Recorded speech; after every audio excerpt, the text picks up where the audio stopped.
Umugambi nyunganira nterimbere ushirwa mu ngiro n'ishirahamwe mpuzamakungu IRC ukawufashwe mu mugongo n'igihugu c'Ubudagi ngo warashoboye gufasha abenegihugu babangamiwe n'ibibazo bitandukanye bagera ku bihumbi 13,227 bo muri komine Gasorwe mu ntara ya Muyinga hamwe na zone Musasa mu ntara ya Ngozi.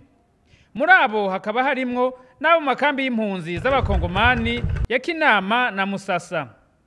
Bamwe mu Urwaruka ruriko rwigishwa imyuga itandukanye n'umugambi nyunganira nterimbere bavuga ko kazoza kabo katakibatera amakenga. Aje kwandi umunyeshure nariga hamwe ingwara ziranyankira ko mbandanye amashuri.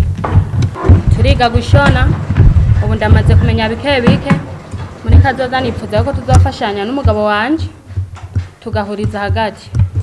Turiko twiga umuga wo kurepara amamoto ninamara kumenya hazoza umuntu avuga ati nkorera iki kintu amaze kuvuga ati nkorera iki kintu ndonke n'amahera yo kwigurira n'agasabuna ndashobora kureka no gukora iz'abandi avuga ati reka ko nanje ndosa amahera ndonke imangazini runaka nanje ndandaze canke nkora ibindi bintu bivanye n'ukuntu ndiko ndakora neza.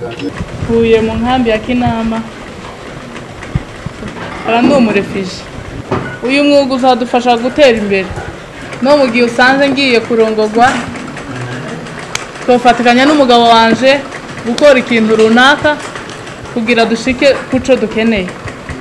Maria Aninahazwe arongoye umugambi nyunganira nterimbere mwishirahamwe impuzamakungu IRC aratubwira imigwi y'abenegihugu uwo mugambi usanzwe ufasha. Umugambi nyunganira nterimbere n'umugambi jejwe kwishura ibibazo by'abanyagihugu bijanye no gukinga. Turatanga ubufasha butandukanye. Umugambi nyunganira nterimbere ufise ibisata bine.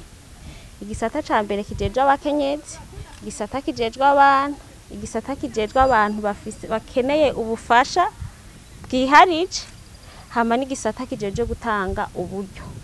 Abo bantu harimwo abakenyezi bahohotewe, hakabamwo n'abakenyezi tubona ko environnement babayemwo bashobora guhohoterwa, hakabamwo abana bari mu miryango itari yabo ariko tubona ko bashobora gushikirwa n'ibibazo ibi canke bijanye no gukinga n'agateka kabo. Mu biyago tugiriranira turabona duti uyu muntu arashobora gushikirwa n'amabi aya naya naye.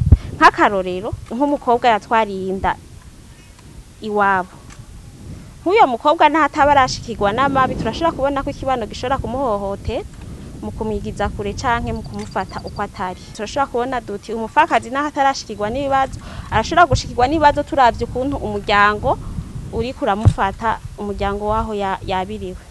Turakorera mu kibano c'abarundi mugabo kandi tugakorera no mu makambi y'abateshejwe izabo. Mu kibano c'abarundi dukorera ku barundi basanzwe bari mu gihugu tahunze igihugu mugabo turakorera no ku barundi.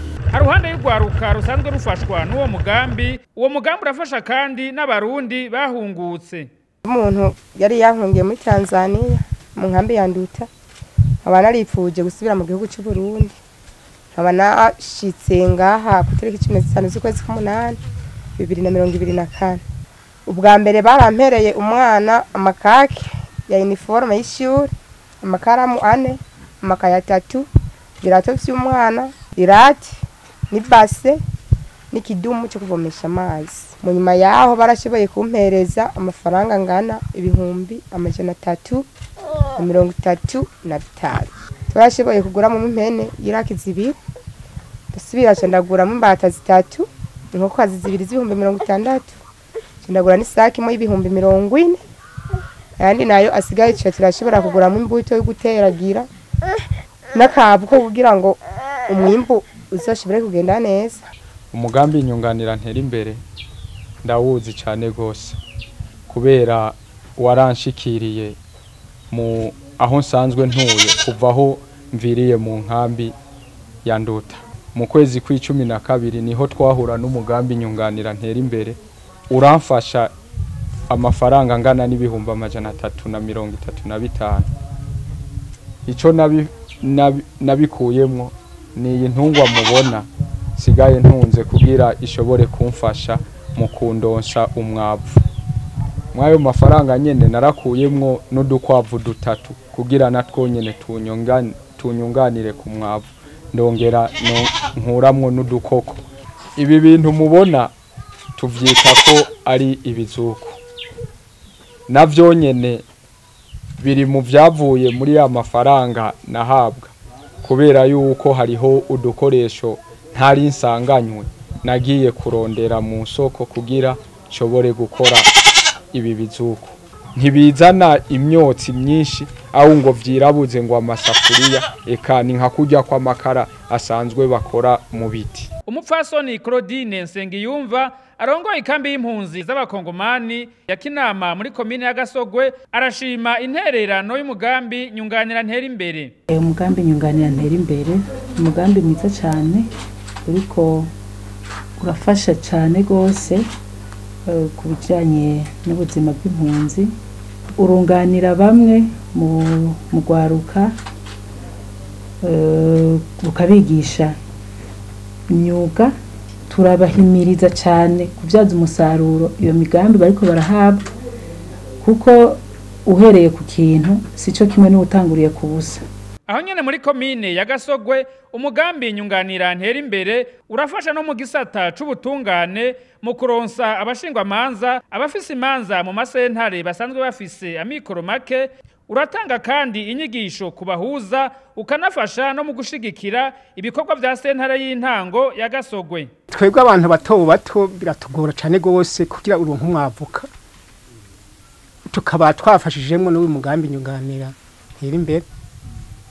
Yaradufashije kandi turashima cyane. Igitongo ryari mu Matyazo, ku mutumba w'u Matyazo hari aya rukaba urubanza ruri mu sentare nkuru y'Imuyinga. Inyigisho turiko turakoresha mu gisata c'abahuza twazihawe n'umugambi nyunganira nterimbere.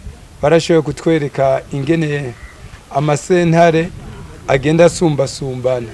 Abawiyumvire twavuga yuko bagize neza, kuko nta gisata na kimwe cigeze gitumbera ino komine ya Gasogwe gikorana n'abahuza.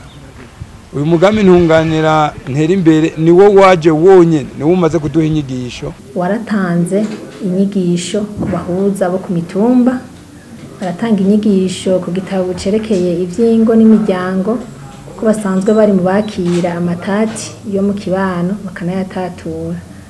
Baritanze kandi inyigisho ku gitabo cerekeye amategeko yerekeye amatongo, code foncier. Bongera baratanga ku mategeko mashasha yerekeye iringanizwa n'ububasha bw'amasentare. Umugambi kandi wanyunganira nterimbere waradufashije mu vyerekeye gutohoza imanza ziba twavuze ko tuzoje kuzitohoreza ku matongo, ico twokwita amakonsta. Twari dufise imanza zirenga 80 zategerezwa gukurikizwa, hamwe n'izishika ku 65 zategerezwa kuja gutohorezwa ku matongo.